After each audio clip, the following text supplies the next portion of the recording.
morning. It's about 7:30, June 25th, 2021.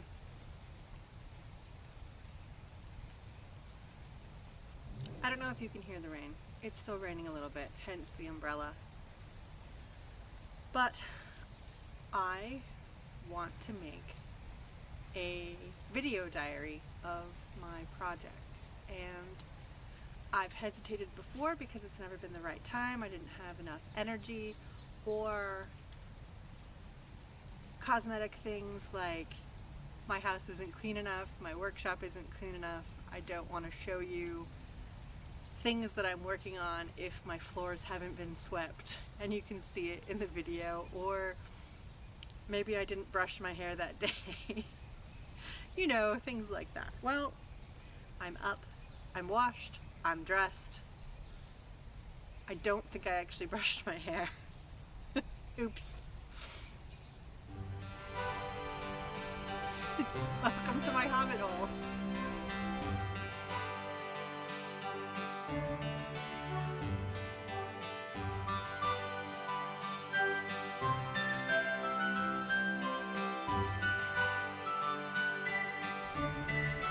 So this is where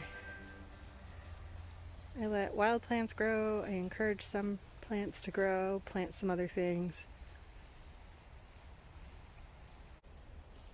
I am just doing this on my phone, so I'm hoping it's not too nauseating.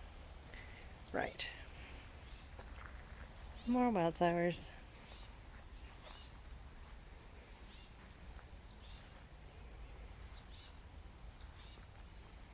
This is the rose campion that I planted from Jesse's aunt, who used to live next door. And it's just spread like mad, and it's so beautiful. Over there is my container garden, which we will look at in a minute. Daylilies are looking really nice.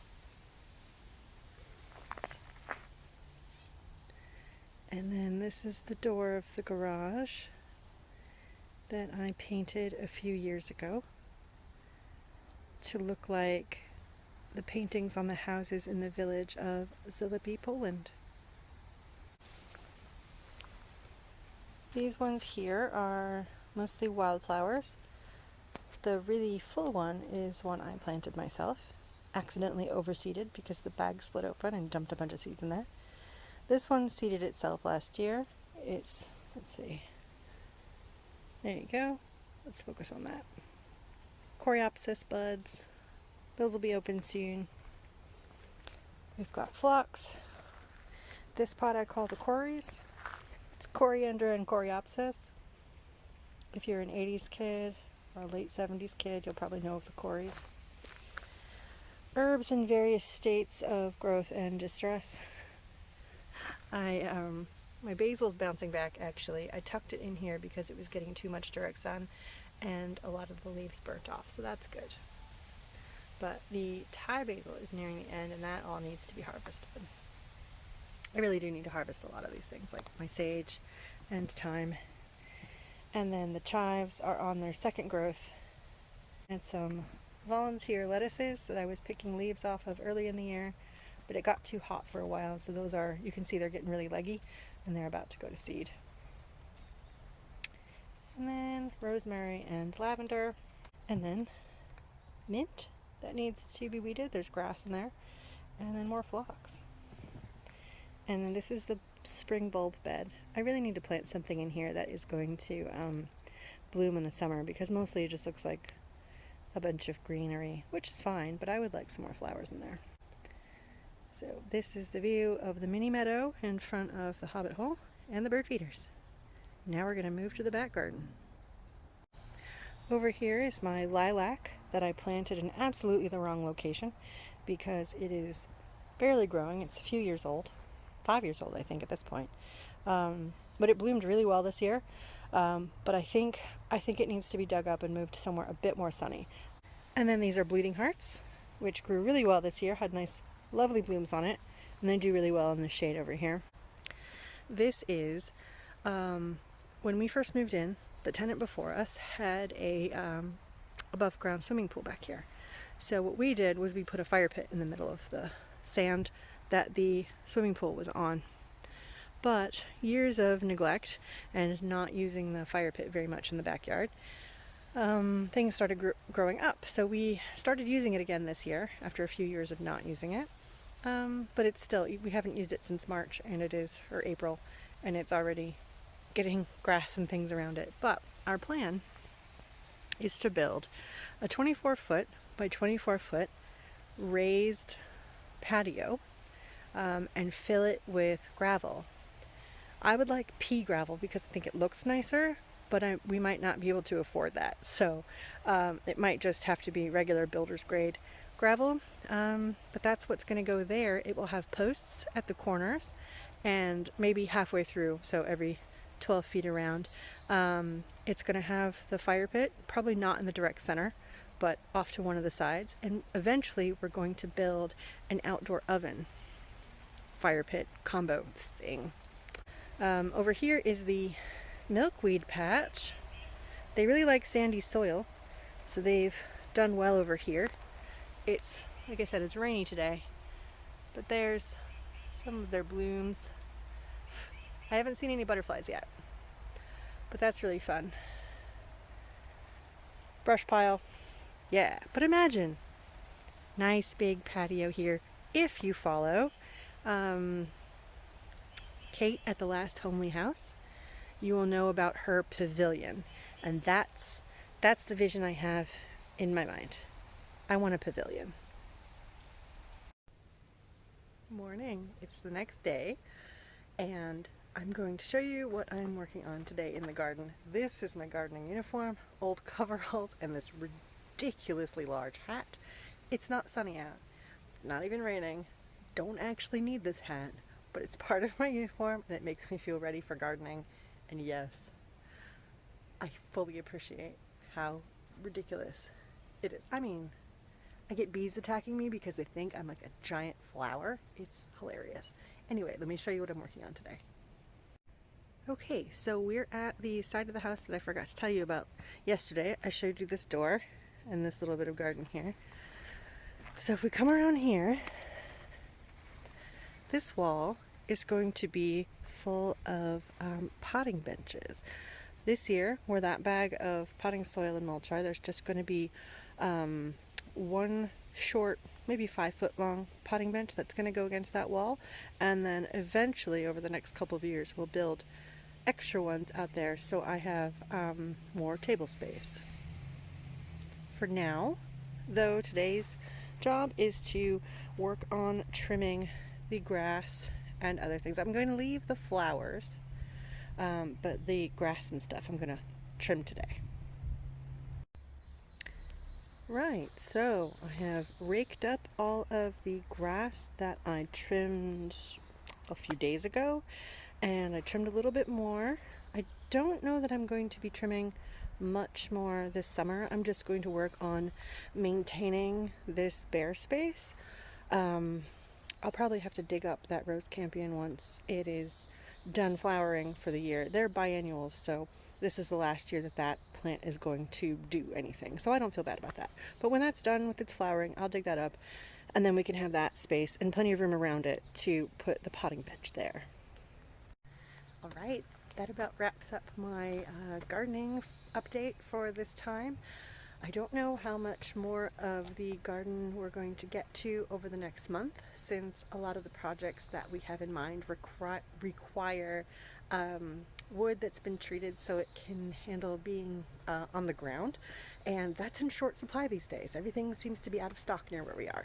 So yeah, I come out to the garden every single day, but only for about 15-20 minutes, because that is about all I can handle with my fatigue levels and things like that. So I make it a point to come out and do a tiny bit every day, and that's how I get a little bit done over the course of longer time periods. So it works for me.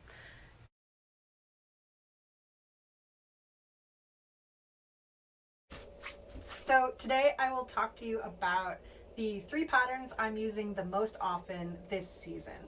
all of my size and alteration details are going to be down below because I might not remember all of the details while I'm talking, and also I don't want this part of the video to be 9 years long. So 3 patterns. We're going to start with the Montrose top from Cashmerette, and that is what I'm wearing right now. So I love this pattern so much. I've already made a few of them this season, and I have another one planned. I'm probably going to make a lot more in the future, but for this season I'm sticking with the ones that I have plus one that's not yet made. I have this golden brown one that actually I think I'm going to put coordinating pockets, same contrast fabric, patch pockets on this, because I think that would really increase the 1970s look of it. In my world, floral is a neutral, so the rest of the ones that I've made are also floral. Okay.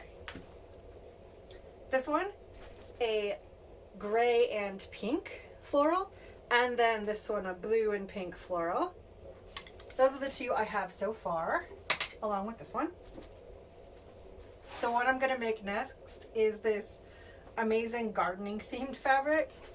There are jars of jam and honey and flowers and watering cans, etc., and that's going to be adorable. Next up is the Nullarbor Cami from Mona and Broad. Now, it is not the pattern's fault that my undergarments are showing under this. The straps are actually wide enough to cover a bra strap. I just happen to be also wearing a knit singlet tank top underneath, so not the pattern's fault. But this isn't what I was wearing today. I just threw it on to show here. So, wide straps. And because I do mine in a quilting cotton, like most of my clothes, it has this really nice sort of structural kind of thing going on. If you were to make it in a rayon, for example, it would be a lot drapier. The only modification I made for this top is I lowered the bust dart a bit, and those details will be below. I will now show you the ones that I have made so far. So last year I made one in a linen rayon blend, and this one is a lot drapier than the quilting cotton I usually work with. So rayon is a really great choice for this garment. I also made one in a canning jar motif and a birdhouse motif. And then this one I made from an old nightgown that I had, but I really liked the trim. Don't know if it will focus on that. I liked the trim on it, and it had this really cute ruffle at the bottom that I wanted to save. So that's the other one. And that's the Nullarbor Cami. Next up is the Hinterland dress. I made this one last year, and while I love it and wear it very often, the fit is not ideal. I needed to significantly bring in the shoulders, so I did a pleat on this one so it wouldn't be as annoying to wear. I never got the full bust adjustment right. There's too much here going on. And so what I thought I would do, instead of trying to do the full bust adjustment, narrow shoulder adjustment, broad back adjustment, and whatever else I needed to do, I would use my modified Montrose top pattern to make the bodice for this dress and just make it in the style of the Hinterland dress and do kind of a mashup pattern. So, where is it? There it is. I've already started making my next one. This one is going to be a sleeveless Hinterland dress. A Montrose land top. There we go. That's what I'm going to call it. So I've got this green quilting cotton, and I'm going to do a very wide gathered skirt. And another change I'm going to make is I will make the pockets larger and have them anchored in the waistband so that they are a lot more, because I'm going to make the pocket larger, they will need that extra anchor point, so they'll be more secure, so whatever I put in the pocket isn't going to drag everything down with it. So Hinterland dress, I'll show you the fabric. Lovely green quilting cotton. And then the one I'm going to make after that, I have not yet decided if this is going to be 3/4 length sleeve or another sleeveless one. But that is sort of a tan and floral, pink and blue flowers. After I make those two, I have more that I want to make, but I haven't yet picked out my fabric. So I will update you next time on that. And this dress wasn't even in the plan for the year, but a friend of mine contacted me saying that she had a bunch of dresses she didn't want that she had actually gotten from a coworker who didn't want them, and would I like them for fabric salvage? And she sent me pictures, and I said yes please. And so all of the dresses were really small. So I couldn't just modify them into a style that I would like because there wasn't enough fabric to make any one garment. So this dress I mashed together. So this dress I mashed together from 4 different dresses, and I'm calling it my Hodgepodge dress. I don't know how much is visible below, but it's got a T-length skirt.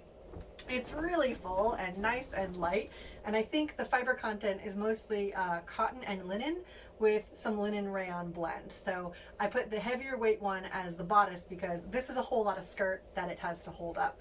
And I put in pockets anchored into the seam line, the waist seam, like I talked about when I was talking about the Hinterlands. So it has pockets.